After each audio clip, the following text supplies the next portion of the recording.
Basahin po natin ang Genesis chapter 3 verse 1 up to 12. Ang ahas nga ay lalong tuso kaysa alinman sa mga hayop sa parang na nilikha ng Panginoong Diyos. At sinabi niya sa babae, tunay bang sinabi ng Diyos, huwag kayong kakain sa alinmang punong kahoy sa halamanan?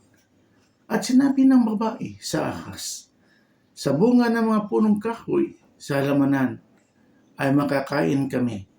Datapwat sa bunga ng punong kahoy na nasa gitna ng halamanan ay sinabi ng Diyos, huwag kayong kakain niyaon, ni huwag ninyong hihipuin, baka kayo'y mamamatay. At sinabi ng ahas sa babae, tunay na hindi kayo mamamatay. Sapagkat talastas ng Diyos na sa araw na kayo'y kumain niyaon, ay madidilat nga ang inyong mga mata, at kayo'y maging parang Diyos na nakakakilala ng mabuti at masama. Nang makita ng babae na ang bunga ng punong kahoy ay mabuting kanin at nakalulugod sa mga mata at kahoy na mananasa upang magpapantas sa tao, ay pumitas siya ng bunga niyaon at kinain. At binigyan din niya ang kanyang asawang kasama niya at ito'y kumain.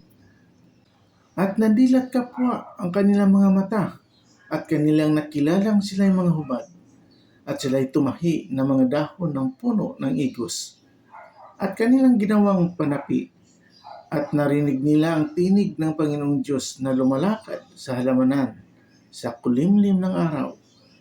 At nagtago ang lalaki at ang kanyang asawa sa harapan ng Panginoong Diyos sa pagitan ng mga punong kahoy sa halamanan. At tinawag ng Panginoong Diyos ang lalaki at sa kanya'y sinabi, saan ka naroon?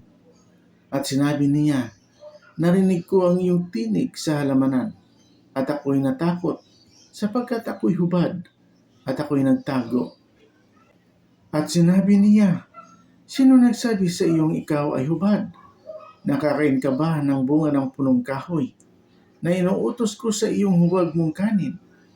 At sinabi ng lalaki, ang babaeng ibinigay mong aking kasamahin ay siya nagbigay sa akin ng bunga ng punong kahoy at aking kinain.